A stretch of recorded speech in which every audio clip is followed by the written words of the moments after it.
Meu ex deixa a namorada dela tirar fotos com meu filho como se fosse a mãe dele para ganhar seguidores e curtidas, mas vamos voltar ao tribunal para colocar essa louca no lugar. Depois de finalmente me divorciar de Nathaniel, de 34 anos, eu tenho 30, esperava relaxar e me concentrar em ser mãe do meu recém-nascido Wesley. Mas em vez de aproveitar esses momentos com meu filho, me vejo presa em uma das situações mais estranhas e frustrantes que já vivi. Wesley tem apenas alguns meses e é a melhor coisa que me aconteceu até agora. Tenho a guarda principal, mas Nathaniel tem alguns dias de visita. No entanto, ele não tem sido muito confiável em aparecer e às vezes até falta as visitas sem nem mandar uma mensagem. O que bem, é problema dele. Coloquei meu coração e alma em construir um lar seguro e cheio de amor para Wesley e apesar de todos os altos e baixos consegui manter tudo no lugar. Há alguns meses, Julie, de 25 anos, apareceu na cena. Julie é a nova namorada de Nathaniel. Ela é uma jovem que transmite a vibe perfeita de influenciadora do Instagram. Se você já viu uma influenciadora e conhecer Julie vai entender. A conheci brevemente uma vez quando Nathaniel a trouxe para uma de suas visitas com Wesley. Ela foi bastante educada, mas algo nela me pareceu estranho. Como se estivesse se esforçando demais para me impressionar. O que parece estranho porque ela não precisa me impressionar já que eu não poderia me importar menos. Não dei muita importância a Julie até algumas semanas atrás quando comecei a notar fotos de Wesley aparecendo em suas redes sociais.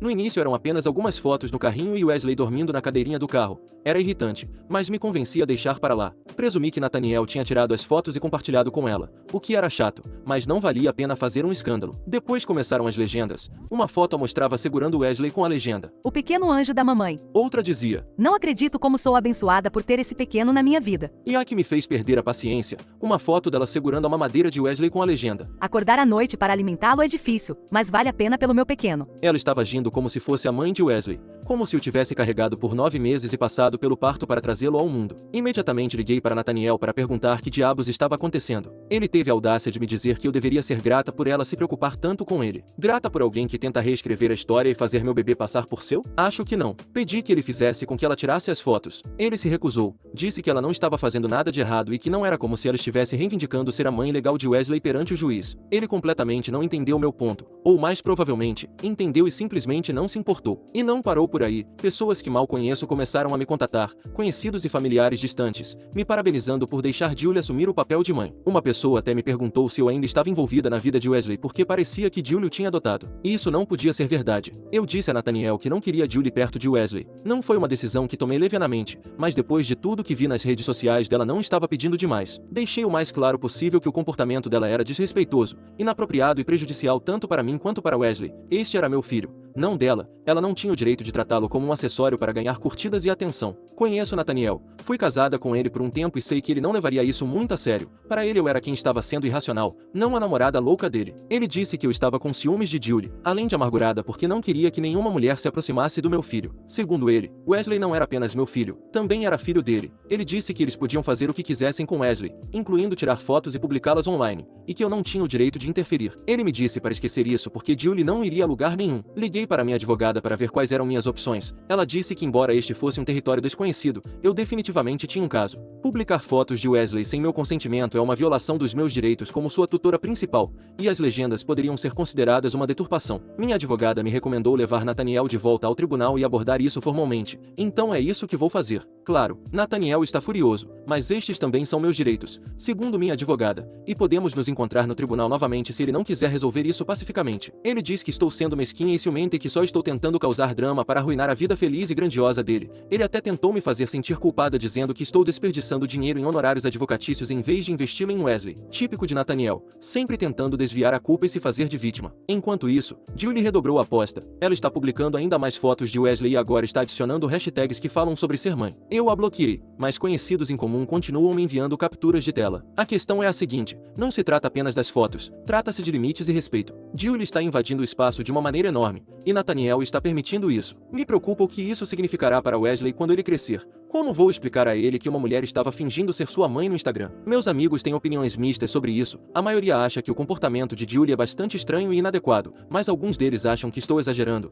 Eles me disseram para simplesmente deixar para lá, bloquear Julie e seguir em frente. Mas não posso simplesmente deixar para lá. Algo está errado e não vou deixar ninguém mudar a história da vida do meu filho. Então, agora estou me preparando para outra rodada de batalhas legais com Nathaniel. Odeio que tenha chegado a isso, mas não vejo outra opção. Julie está o usando para ganhar seguidores e curtidas. Então o certo é que ela pare de fazer isso. Estou sendo irracional? Devo deixar para lá e me concentrar em criar Wesley? Ou estou certa em levar Nathaniel e Julie ao tribunal por isso?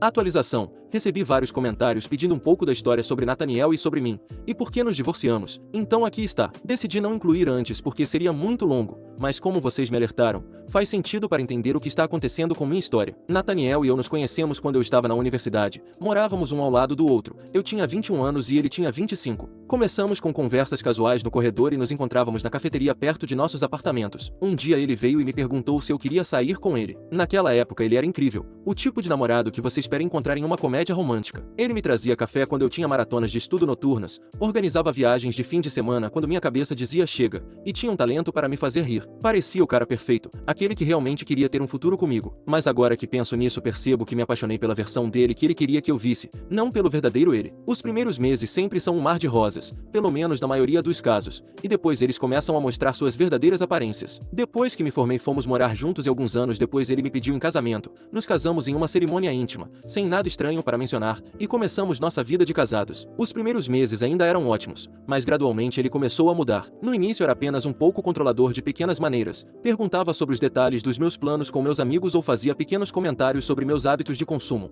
Mas eram pequenas coisas que se transformavam em grandes discussões se eu não fizesse as coisas do jeito dele. Ele sempre tinha que estar no comando, fosse para decidir quando e onde íamos jantar ou como passávamos os fins de semana. Meus pais nunca foram fãs dos caras com quem eu saía antes de Nathaniel, sempre encontravam algo estranho neles, mas Nathaniel era uma história completamente diferente. Eles o adoraram desde o início e ele parecia preencher todos os requisitos para eles. Comecei a pensar que se meus pais, que eram tão difíceis de agradar, gostavam dele, então talvez eu estivesse exagerando em tudo. Mas quanto mais tempo passávamos juntos, mais controlador ele se tornava. Ele criticava minhas escolhas, tentava me afastar dos meus amigos e me fazia sentir como se eu não pudesse fazer nada sem a aprovação dele. Tudo desmoronou há um ano quando descobri que estava grávida. Foi uma surpresa total, mas ele também tinha uma surpresa para mim porque apenas alguns dias depois que fiz o teste descobri que ele estava me traindo com a amiga da mãe dele. Quando confrontei ele simplesmente disse que nosso relacionamento estava desmoronando e que ele queria algo novo. Embora por novo ele não se referisse à idade. Talvez isso explique a chegada de Julie depois, porque foi como uma troca de uma mulher mais velha, como sua mãe, por uma mais jovem que eu. Naquela noite arrumei minhas malas, me mudei e meus pais me acolheram.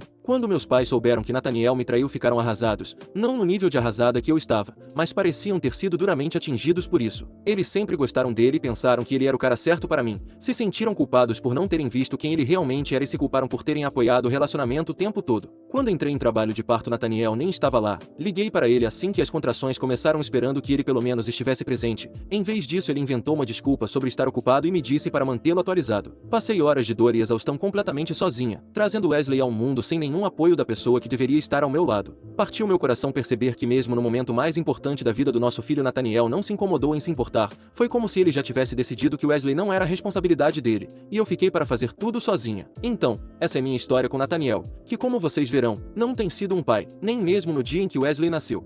Atualização 2. De volta com uma atualização. Vejo que a atualização anterior ajudou vocês a entenderem mais o contexto da história e o que tenho vivido com Nathaniel ultimamente. Então não é surpresa como ele está se comportando agora e por que precisei recorrer aos advogados, porque é a única maneira de conseguir algo dele. Ele não é uma pessoa razoável e não acho que vá ser. No entanto, desde que entrei com o processo contra Nathaniel e Julie as coisas têm estado mais calmas do que eu esperava. Nathaniel não visitou Wesley nem uma única vez. Já se passaram semanas, e sinceramente, não estou surpresa. Eu sabia há algum tempo que Nathaniel não era o mais confiável em relação à paternidade, mas isso apenas confirma o que tenho sentido o tempo todo. É como se ele tivesse abandonado completamente suas responsabilidades como pai. Ele não fez nenhum esforço para passar tempo com Wesley, nem mesmo para perguntar como ele está. Suas desculpas têm sido fracas na melhor das hipóteses. Mas tenho algo mais do que isso nesta atualização. Uma amiga me enviou uma gravação de tela de um vídeo que Julie publicou em seu story do Instagram. No início não tinha certeza do que esperar, mas não poderia ter me preparado para o que vi. Julie estava diante da câmera chorando de partir o coração, tentando ser o mais dramática possível. Ela estava dizendo que a ex-esposa malvada de Nathaniel, mais conhecida como eu, havia sequestrado seu filho e não a deixava ver seu menino. Sim, vocês leram certo. Ela estava me acusando de sequestrar meu filho Wesley. Se alguém sequestra seu filho vai à justiça, não faz um vídeo no Instagram. Ela estava chorando, falando de como estava apavorada e de como não sabia o que fazer. Seus seguidores comentavam de todos os lugares, dando conselhos, dizendo para ela ligar para a polícia e registrar uma queixa. Era surreal. Ela não estava apenas continuando a fingir ser a mãe de Wesley, mas agora me acusava de ter tirado o menino dela. Não vou mentir, estava furiosa. Não podia ficar sentada e deixar ela distorcer essa essa história, especialmente porque era uma jogada tão óbvia para virar as coisas, então decidi enviar o vídeo para minha advogada, junto com o link que minha amiga me deu. Ainda a tenho bloqueada. Não tinha certeza de como isso afetaria o caso, mas pensei que prova é prova. Minha advogada me ligou algumas horas depois e disse que isso era exatamente o que precisávamos. Ela disse que era uma evidência sólida para nosso caso e que poderia ser crucial para mostrar a falta de limites e a manipulação de Julie. Ela também disse que poderia ser usado para destacar ainda mais a negligência e a ausência de Nathaniel como pai. O vídeo não se tratava apenas da audácia de Julie, também era uma forma de provar até onde ela estava disposta a ir para se tornar parte da vida de Wesley, não importando qual fosse a verdade. Além disso, embora ela não me nomeasse, estava me difamando. No momento em que minha advogada disse que isso poderia jogar a nosso favor, me senti um pouco eufórica.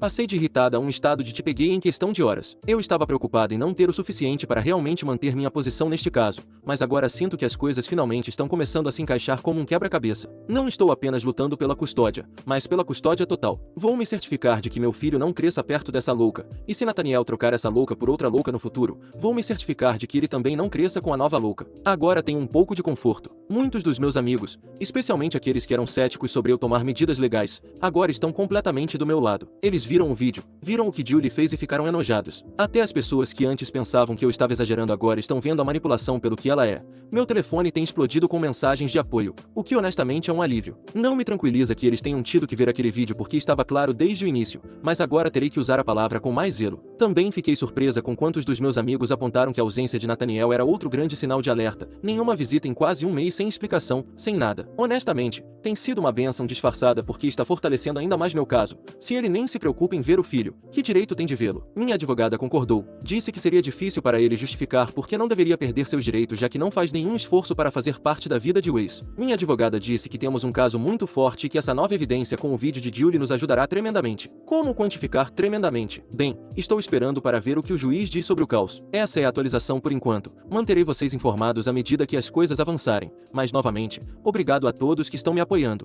Atualização 3. Julie está disposta a afundar mais nas areias movediças alimentando meu caso. Depois de suas primeiras publicações tentando ganhar simpatia, pensei que talvez ela entendesse o recado e seguisse em frente. Mas não, ela foi além. Na verdade, criou uma conta inteira dedicada a Wesley. Ela nem tentou esconder, chamou a conta de algo como a mamãe de Wesley ou algo assim. Honestamente, bloqueei isso da minha mente porque não conseguia lidar com isso. Nem sei como chamar isso, mas o fato de ela se sentir no direito de criar uma conta com o nome dele é simplesmente doentio. E nem vamos começar a falar das fotos que ela está publicando. Não são apenas fotos aleatórias do dia a dia. Ela está publicando fotos de Wesley na minha casa, de suas visitas com Nathaniel, embora eu nunca tenha dado permissão para ela publicar nenhuma delas. O que realmente me surpreende é que ela está fazendo tudo isso enquanto continua afirmando ser a mãe dele para o mundo. Ela está compartilhando legendas profundamente pessoais sobre o quanto sente falta do filho, como espera que algum dia possa estar com ele de novo. É uma invasão de privacidade. Isso não é mais apenas uma obsessão boba. Está se tornando uma fixação séria e realmente me preocupa o que ela pode fazer a seguir. Não tive outra opção a não ser tomar medidas e levar isso a sério. Já solicitei uma ordem de restrição contra ela e estou adicionando oficialmente a difamação à batalha legal. As coisas que ela disse sobre mim, especialmente as acusações de que sequestrei Wesley, não são apenas ultrajantes, são prejudiciais. O que me frustra ainda mais é que Nathaniel está ficando de lado e deixando tudo isso acontecer.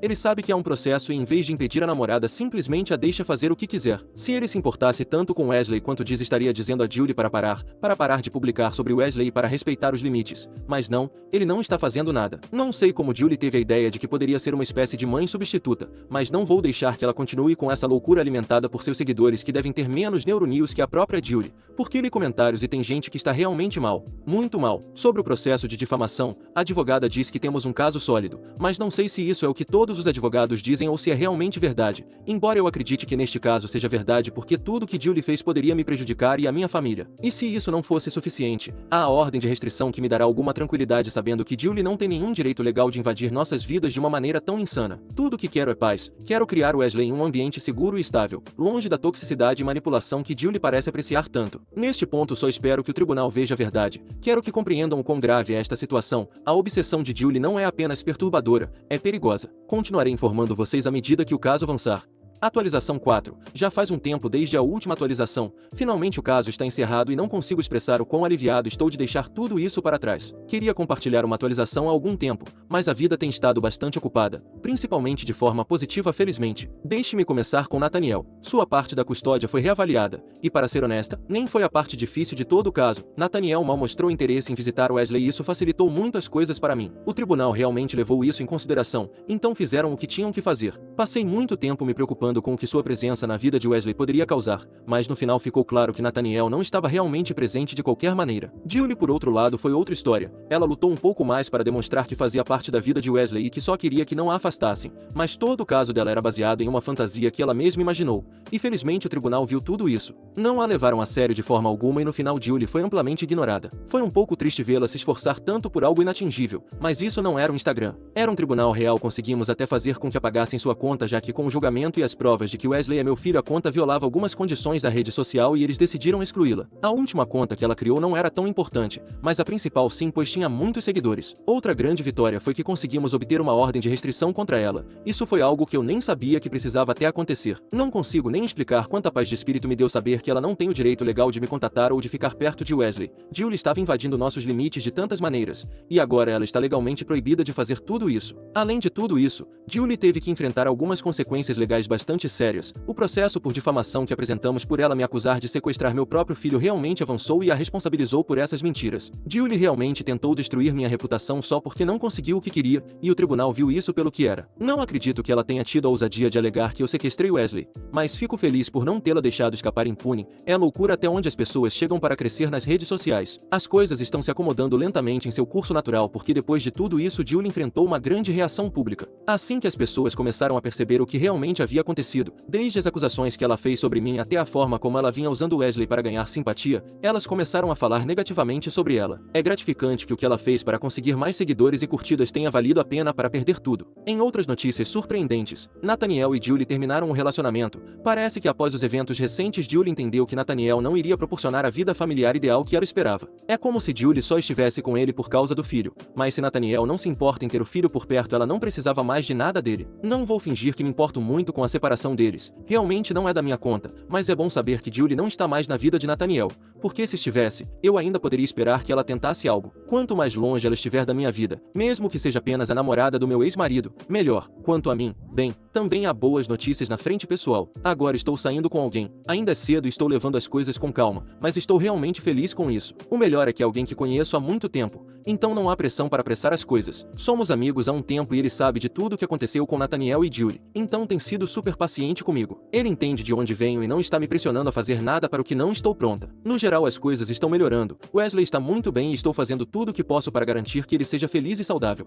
Atualização 5. Eu nem sempre estou certa, mas com Julie eu estava certa de que ela estava com Nathaniel por causa do filho dele para usá-lo em sua carreira de influenciadora. Alguém me mandou uma conta do Instagram. E adivinhem de quem é? Sim, Julie abriu outra conta. Embora ela pareça diferente, agora ela tem outro penteado, outra cor de cabelo e eu tive que olhar um pouco para perceber que era ela. Já se passaram anos desde que tive meus problemas com essa mulher, mas acho que não vou esquecê-la tão facilmente. Eu estava seguindo suas publicações por um tempo e pude ver que muitas pessoas começaram a reconhecê-la como a mulher que roubou um bebê, e ela tinha um novo menino nessas fotos, que eu não sei se era dela ou de algum homem com quem ela tentou a mesma coisa porque em pouco tempo a conta desapareceu, então é possível que a mesma coisa tenha acontecido. Eu tentei procurar o nome dela, mas além de algumas coisas muito pequenas sobre meu caso, não descobri nada sobre ela. É um enigma o que aconteceu com Julie, mas você sabe que a curiosidade matou o gato, então é melhor eu ficar longe. Não quero que as energias a tragam de volta à minha vida. De Nathaniel, não tenho tantas novidades porque o máximo que ele fez nos últimos meses foi pedir para discutirmos a custódia de Wesley novamente, algo em que não tenho interesse em participar. Se ele me pediu é porque o advogado não acha que eles possam ganhar algo assim depois de tudo que ele causou, mas eu o bloqueei neste momento e não vou deixá-lo ver Wesley. Nem sei por que ele está interessado em fazer parte da vida do filho agora. Talvez ele esteja arrependido, ou talvez esteja saindo com outra louca que está interessada em algum fetiche com um pai edição. Prometo que não estava pesquisando sobre Julie, mas me deram informações sobre o que aconteceu com ela. Ela havia se mudado da cidade, o que teria sido bom saber antes, mas o interessante é que as fotos que ela tinha eram dela com crianças no parque, crianças que não tinham nenhuma relação com ela e com as quais ela só tirava fotos. Quando os pais descobriram que havia fotos dessa mulher com seus filhos na internet, denunciaram sua conta até que ela apagasse e também registraram uma queixa na justiça por isso. Agora ela está passando 3 anos presa. O que é pior? Eu pensei que era a mesma criança porque todas eram loiras, mas eram diferentes. Acho que preciso ir ao oftalmologista. Próximo relato. Deixei minha esposa no hospital com contas enormes a pagar porque ela me traiu e contraiu uma doença.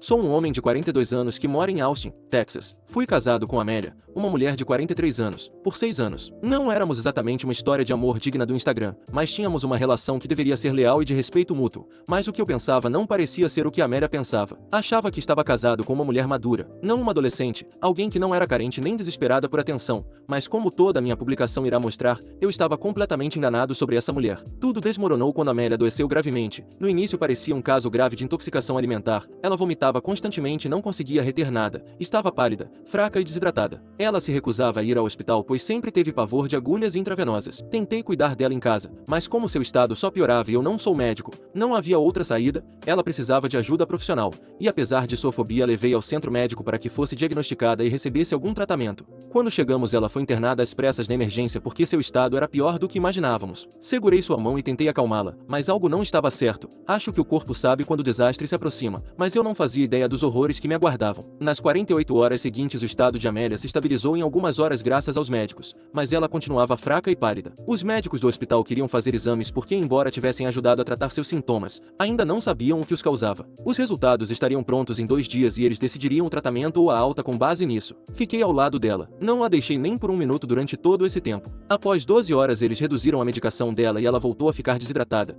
Isso levantou bandeiras vermelhas para a equipe médica. No terceiro dia uma enfermeira me entregou um envelope com os resultados dos exames de sangue dizendo que o médico explicaria tudo em breve. Amélia estava dormindo, conectada a um soro, parecendo frágil. Eu disse a ela que tinha os resultados, mas ela disse que estava muito fraca para isso, que queria que eu abrisse e lesse para ela. Mas quando terminei de abrir o envelope e retirei as folhas ela já havia dormido profundamente. Normal já que estava cansada com toda a medicação e os sintomas, mas quem começaria a ter sintomas era eu com o que estava lendo. Dizia o que ela tinha. Ela havia testado positivo para clamídia. Sim. Por alguns minutos passei por todas as fases do luto, negação, tristeza e raiva. Procurei freneticamente o diagnóstico no Google e as respostas não eram o que eu queria ver. Não sei quanto tempo fiquei sentado ali antes de o médico me chamar para seu consultório. Apontei para o resultado e gaguejei. Isso não pode ser verdade, deve haver algum engano. Ele disse. Sinto muito, mas os exames são conclusivos. Vamos iniciar o tratamento imediatamente. É crucial que ela complete os antibióticos. Senti minha cabeça explodir. Minha esposa tinha uma doença transmissível. As implicações eram óbvias. Todos sabemos como ela a contraiu, mas ela estava em completa negação. Quando Amélia acordou entreguei-lhe o relatório em silêncio. Seu rosto perdeu a pouca cor que lhe restava enquanto ela o lia. Ela estava chorando e me dizendo que podia explicar tudo, eu só precisava ouvi-la. Queria saber que tipo de explicação ela tinha para contrair isso porque eu certamente não a havia dado. Não tínhamos intimidade há meses porque ela sempre dizia que tinha dor de cabeça. Como ela podia ter dor de cabeça enquanto estava ocupada se divertindo em outro lugar? Não me importava que ela estivesse doente e que estivéssemos no hospital. Eu estava com raiva e precisava de respostas. Horas antes eu estava orando por sua recuperação, e agora vê-la me deixava mais doente do que ela. Ela podia chorar o quanto quisesse. Podia ficar desidratada de tanto chorar enquanto repetia, sinto muito, mas eu não estava nem um pouco comovido. A pressão para saber a verdade era o mínimo que ela merecia. Afinal, estávamos em um hospital, mas eu estava perdendo a paciência e queria gritar com ela. Finalmente, após um interrogatório interminável, ela confessou que estava dormindo com homens aleatórios sempre que tinha oportunidade. A maioria deles era de um bar que ela frequentava quando tinha a chance. Em outras palavras, quando eu não estava por perto para estragar sua noite de diversão. Pressionei por detalhes. Quantos? Onde se conheceram? Com que frequência? E mais importante,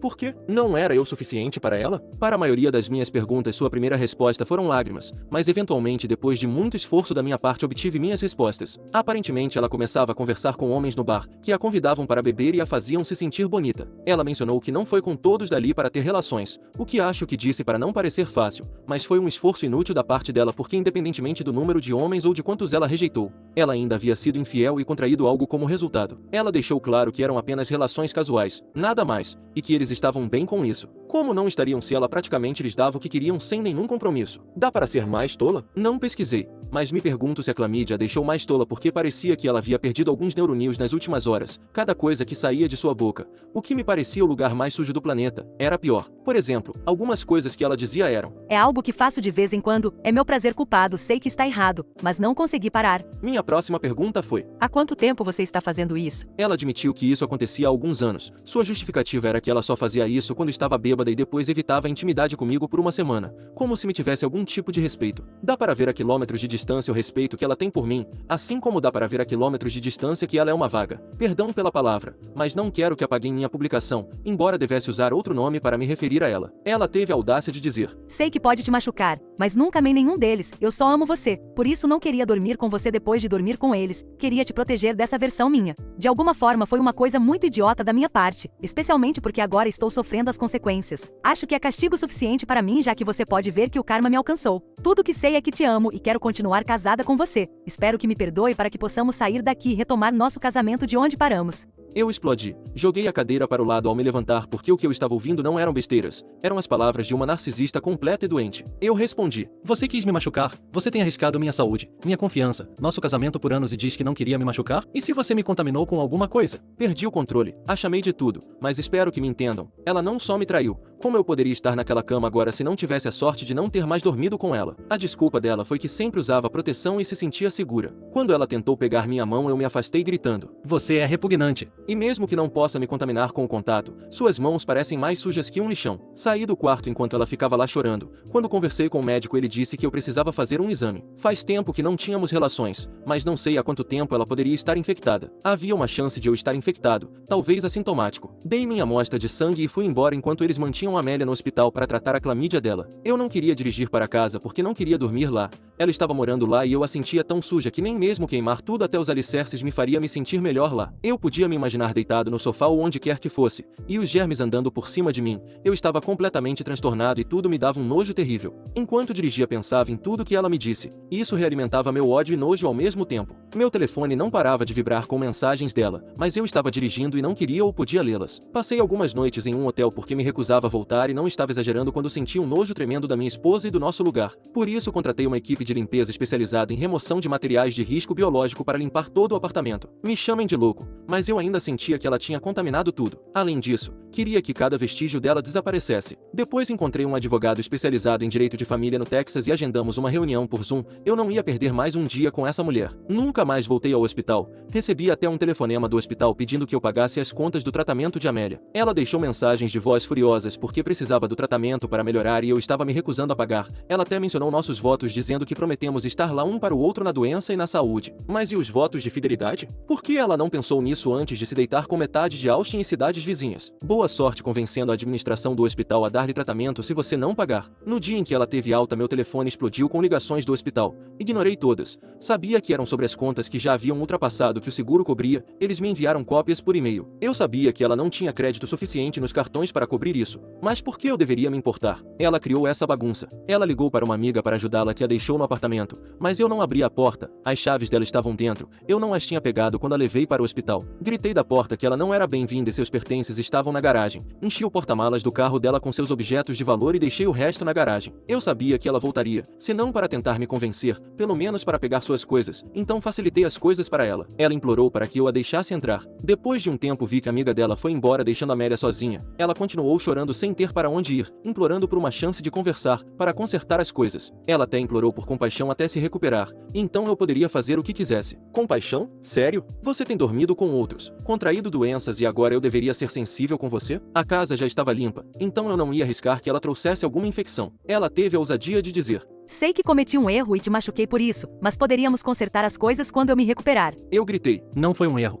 Foi ser uma, você sabe a palavra. Eu não consigo nem olhar para você. Saia da minha propriedade antes que eu chame as pessoas que lidam com lixo radioativo. Ela chorou um pouco, mas depois foi embora. Ainda havia coisas na garagem, mas não sei se ela não as levou no carro porque não se importava, não tinha espaço ou não percebeu. De qualquer forma, não me importei. Joguei tudo no lixo na manhã seguinte. Enquanto isso, meus resultados do exame deram negativo. Graças a Deus. Por um momento senti algo bom depois de tudo que estava acontecendo, mas o fato de ela ter me colocado nessa situação ainda era imperdoável. O médico me lembrou de fazer outro exame em um mês por precaução. Também tenho uma consulta com o advogado onde iniciaremos os trâmites do divórcio oficialmente. Nesse ponto não sei onde a Amélia está nem como ela está lidando com isso. Ela me enviava mensagens constantemente pedindo desculpas, implorando para ficar pelo menos no apartamento até se recuperar. Ultimamente as mensagens mudaram de súplicas para ameaças. Ela estava furiosa por eu tê-la abandonado e ameaçou contar a todos o quão horrível eu era como marido. Deixa ela fazer isso, eu vou sentar e aproveitar o show. Atualização. Fiz os exames novamente e deram negativo graças a Deus. Durante todo esse tempo Amélia não desistiu. Ligou para os pais dela alegando que eu a abandonei no hospital e a expulsei sem motivo. Eles apareceram no meu apartamento exigindo respostas. Alguém tinha que contar a história toda e eu estava disposto a fazê-lo, eu disse. Ela contou tudo para vocês? Não acham que deveriam ter pedido detalhes antes de me acusar? Bem, já que estão aqui, deixem-me contar. A filha de vocês me traiu, dormiu com vários homens, contraiu uma doença e colocou minha saúde em risco. Se isso não parece motivo suficiente para abandoná-la no hospital e expulsá-la, não temos nada para conversar. Mas a expressão nos rostos deles me disse imediatamente que pensavam como eu. A mãe dela ligou imediatamente para Amélia exigindo saber se era verdade. Não sei o que ela disse, mas a mãe dela começou a gritar xingando de tudo. O rosto do pai dela ficou vermelho como um tomate. Ele arrancou o telefone da esposa e gritou: Você não tem vergonha? E nos mentiu. Fique onde está, terminamos com você. Ele saiu furioso e a esposa seguiu ainda gritando no telefone que já havia recuperado. Quando os papéis do divórcio ficaram prontos, meu advogado entrou em contato com Amélia para conseguir o endereço dela. Ela deu o endereço dos pais. Assim que recebeu os papéis, a mãe dela me ligou para contar que tinha se encarregado de entregar os papéis para Amélia. Ela me disse que Amélia estava morando em um hotel perto da rodovia há uma semana depois que a expulsei, mas a situação dela piorou. Então ela pediu aos pais para buscá-la. Amélia também foi demitida do emprego. Uma das amigas dela que não gostava muito dela parece que descobriu sobre a clamídia e a notícia se espalhou mais rápido do que ela levava para se deitar com um homem. Ela não foi demitida por causa da doença, mas porque faltava muito tempo. Amélia, é claro, me culpou, mas eu não me importei. A mãe dela me pediu para não ter compaixão, mesmo que ela estivesse se recuperando. Ela disse que Amélia estava em condições de lidar com o divórcio, embora sua saúde mental já tivesse visto dias melhores. Ela me pediu para não adiar nada. Todas as consequências. Amélia esgotou suas economias e perdeu o emprego, então eram consequências graves, e a mãe dela sabia disso, mas não se importava. Ela estava do lado das pessoas decentes. Ela até sugeriu que poderia ajudar a intermediar para que eu não precisasse lidar com Amélia caso eu quisesse bloqueá-la de vez. Queria que Amélia fosse como minha sogra, já que posso ver que meu sogro se casou com uma mulher de verdade, e não com um brinquedo de bar. Embora eu a tenha bloqueado no telefone, Amélia também enviou um longo e-mail pedindo desculpas. Se posso dizer algo sobre esse e-mail, é que foi o primeiro pedido de desculpas genuíno. Entre outras coisas, ela disse que se sentia como um fantasma do seu antigo eu, sem dinheiro, sem emprego, com a reputação arruinada e isolada socialmente. Nem os irmãos dela queriam falar com ela. O pai dela, um homem orgulhoso, estava humilhado e sentia rancor da presença dela, e nem a mãe a apoiava. Então não havia ninguém que pudesse cobrir as contas dela agora, pelo menos ninguém que quisesse. Se a mãe dela estiver certa, a saúde mental dela sofreu bastante nesse tempo porque ela acha que poderei perdoá-la ou ajudá-la de algum modo. Atualização 2. Quis verificar pela terceira vez se tenho algo, então fiz os exames novamente para confirmar. Nunca se pode ser cauteloso demais com essas coisas, e uma terceira confirmação de que estou livre disso sempre alegra a alma. A alma de Amélia é outra história, e se ela falecer amanhã é provável que vá para o pior lugar do inferno. A alma dela também não tem paz agora porque o karma nem começou a agir sobre ela. Quando fomos ao hospital ela começou o tratamento com antibióticos, mas embora isso seja o padrão, não parece estar funcionando com ela. Minha sogra e meu sogro são os que têm me dado informações sobre a condição médica dela até certo ponto. Agora os médicos a colocaram em outra rodada de antibióticos mais fortes para ver se funciona. Não estou rezando por ela, nem me importo se ela vai se curar ou não. Não vou sentir pena de uma mulher assim, não importa o quão mal ela esteja agora. A única coisa que me preocupa é que ela perca a vida antes do divórcio ser concluído. Não quero ser o viúvo de Amélia. Quero me divorciar primeiro e que o destino dela espere para depois. Sei que muitos pensarão que estou sendo horrível aqui porque o que ela fez não se compara a uma morte, mas ela não procurou isso? Ela não brincou com fogo ao se deitar com estranhos? Essa outra rodada de antibióticos poderia ter sido para mim. Não me importo que meus resultados agora deem negativo. A possibilidade de acontecer com o que ela fez era alto o suficiente para saber que o que ela estava fazendo colocava minha vida em risco. Não acho que ela mereça compaixão. Os pais dela nesse momento nem a querem em casa. Cativeram o suficiente dela e pediram que ela fosse embora. Ela não está na rua, mas em um centro onde está recebendo tratamento. Uma organização encarregada de tratar pessoas. Se eles soubessem o que ela fez, estariam usando a cama para alguém que precisasse mais. A mudança de atitude dos pais dela, que até agora pelo menos tinham aceitado que ela ficasse lá, se deve a novas coisas que ela confessou. Algumas das pessoas com quem ela se deitou não eram tão estranhas quanto ela dizia. Há amigos não tão próximos do meu sogro na lista, e também pessoas casadas que meus sogros conhecem. Meu sogro teve que ligar para as esposas ou parceiros dessas pessoas, com tudo o que isso acarreta, para informá-los do que estava acontecendo e para que fizessem os exames imediatamente. Agora vocês entendem por que a raiva dos pais dela a ponto de expulsar a própria filha doente. Eles não podiam ter alguém assim com eles. É uma vergonha para a família e uma completa desonra. Minha ex ainda tem dívidas das contas médicas, mas até que ela melhore e consiga um emprego eles terão que esperar para cobrá-las, se é que isso vai acontecer algum dia. O processo de divórcio continua, embora eu tenha pedido ao meu advogado para acelerá-lo para que termine o mais rápido possível. Ofereci pagar mais se for preciso, mas ele diz que o processo tem prazos que não podem ser acelerados. Mas qualquer coisa que ele possa fazer para apressar, como entregar os papéis antes, ele fará. Agora estamos em uma corrida contra o tempo para terminar este casamento, um que nunca deveria ter existido. Atualização 3. Com o tempo comecei a perdoar Amélia. Não um perdão do tipo, sim, vamos tentar de novo. Não me importo que você tenha doenças venéreas. Te amo tanto que não me importo que você me contagie. Mas sim, estou cansado de te odiar porque você não merece nem isso. O trabalho de terapia que comecei há alguns meses tem dado esses frutos. Bons frutos. Não sei. Pelo menos não penso mais nela. É estranho contar isso agora porque os tempos não são os melhores, mas tenho me sentido assim há alguns meses. Só não queria fazer uma mini atualização onde só contaria o que disse acima, porque aqui é onde conto algo que os fará pensar que a perdoei não pela terapia, mas pelo que aconteceu. E tudo bem se não acreditarem em mim. Entendo como isso pode parecer. Amélia faleceu há umas 2 semanas depois de lutar contra a doença. Isso não me tirou o sono, não me fez sentir melhor e não comemorei. Talvez meu antigo eu tivesse feito isso, mas esse novo eu simplesmente seguiu com sua vida. Ela estava lutando, mas a cepa que contraiu era muito forte. Não sei qual seria o termo médico, ou seu corpo não aguentou mais. Depois que não conseguiram curá-la, muitas pessoas foram avisadas da doença dela, como disse na minha atualização anterior, e fizeram os exames correspondentes. Não tenho uma lista aqui, mas houve resultados negativos como o meu,